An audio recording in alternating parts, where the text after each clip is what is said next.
The other parties have sought to use some of the language of the pupil premium recently.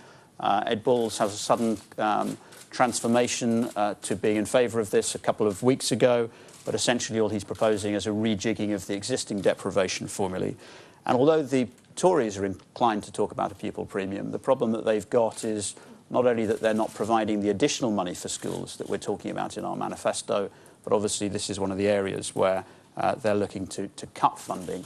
And the Institute for Fiscal Studies, who put out a report on the pupil premium a few weeks ago, showed that if you tried to do what the Tories are proposing, to essentially simply recycle the existing funding within the school system, then a large proportion of schools would end up losing a very large proportion of their budgets. And we think that that would be not only a very bad thing to do in an environment where school funding is going to be roughly static on the government's own plans, but also that it would be politically extremely difficult to take money from some schools to give it to others. As Nick made clear, it will be for head teachers and schools themselves to decide how to use this money. We're not telling them how to do so. We believe in devolution. We believe in freedom.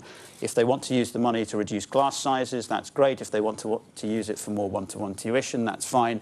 If they want to lengthen the school day, that's fine. If they want to pay more to attract some of the best teachers to the most challenging schools, they can do that. And our proposal is to give head teachers more power in relation to paying conditions will mean that they will have that option. There are obviously some other things in the education part of the manifesto that are very important to us.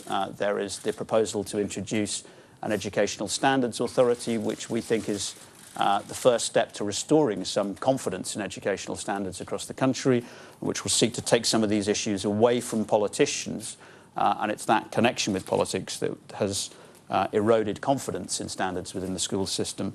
And there are also proposals within a system of intelligent accountability to give far more freedom to schools, to devolve freedoms from central government down to individual schools, and not to do so in the way that's proposed by the Conservatives, where only a minority of schools will be given those freedoms, but to do so for all schools, so that all schools have the ability to be innovative. Thanks, David. Questions? Cathy.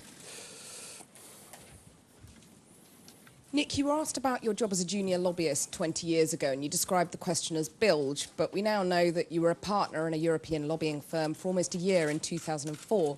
Is that also bilge, or is your pedigree more old politics than you'd care to admit? No, what I said was bilge, which is, of course, was the suggestion that I think, what is it, that I worked with or for Colonel Gaddafi. It's not really bilge, it's really deeply comic. But anyway, no, I've always been very open. After I was a member of the European Parliament, I worked for 8.5 months, for 2 days a week, I think it was. Sorry? Was your main salary at the time? I was also working at Sheffield University as a part-time lecturer, and you're right, I earned more in 2 days working as a consultant there than I did as a part-time lecturer, providing help with some courses at Sheffield University. I've always been very open about that. Got no problem with it at all. Very happy with what I did there. Totally, happy to answer any questions about it. Yeah.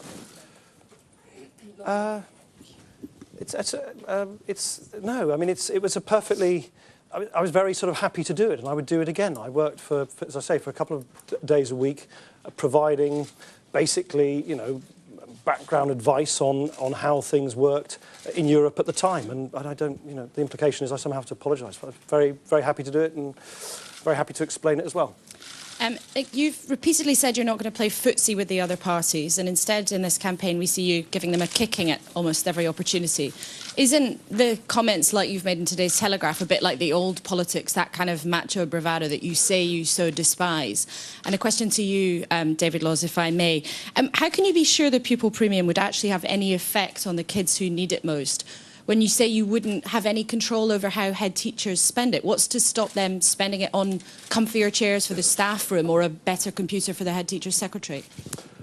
Shall I take it first? I'm slightly getting the impression that the new politics label now means one has to sort of somehow deny one's past or not make criticisms of one's opponents. I mean, I think that's a misunderstanding of the changes that I'm advocating, I believe we need. On the Labour government and Gordon Brown, I think there is something, frankly, desperate about a Labour Party and their leader, Gordon Brown, who now tries to present themselves as agents of reform and progress, when for 13 years they have been a stubborn block to reform and progress. I mean, look at their, if I read what they say, at least in the papers, look at their sort of warm words on political reform. If political reform was such a great idea, why on earth didn't they do it for 13 years? They promised a referendum on far-reaching electoral reform in 1997. We've been talking about reforming the House of Lords for 100 years. Why suddenly should we believe that a party that has refused to address the fundamental failings of accountability, of lack of transparency, of lack of legitimacy in our political system should suddenly now be the champions of precisely the things they have sought to block? Yes, and your question on how the pupil premium will be used. I mean, you're right to say we're not going to be prescriptive. We don't believe that politicians sitting in Westminster and Whitehall know how to spend money in individual schools. That's a very sort of bull's-eye view of the world in which the Secretary of State knows better than head teachers and governors. But you're quite right, there will have to be accountability.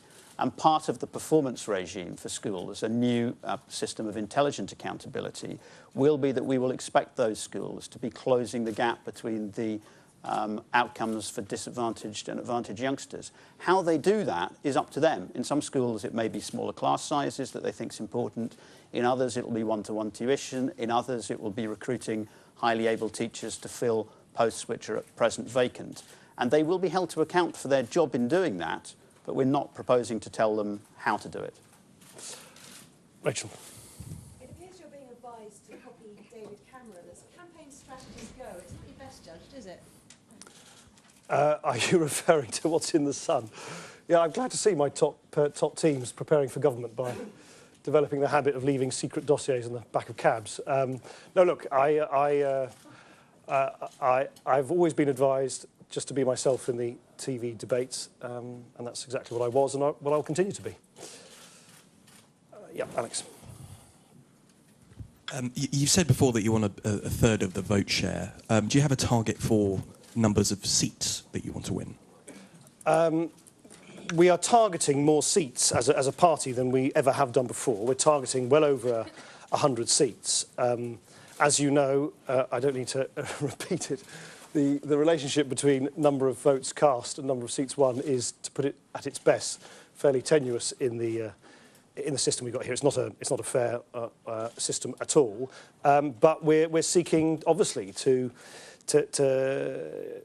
secure the support of many, many more people in many more places than we ever have done before. And all the signs that we're getting from up and down the country is that there just are a growing number of people who feel that they've been taken for granted by the two old parties, who really resent being told by David Cameron and Gordon Brown, bamboozled by them, scared by them, if you like, into only making a choice between two old parties. And of course, this isn't a new development. It's worth pointing out that millions of people have been voting with their feet for a long time now. In the last two elections, more people didn't vote than voted for the winning party. That's not a sort of, if that doesn't set alarm bells going about the state of our democracy, I don't know what does.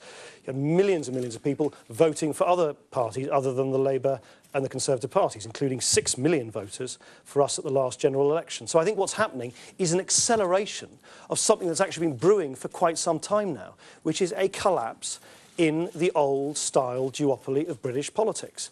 It's very difficult to predict how it's going to unfold from now, but I'm absolutely sure that we've now got to the point that you can't turn the clock back anymore. You can't put the genie back in the bottle. The old politics, where people are just told from on high that they can only have a choice of two, is over. John.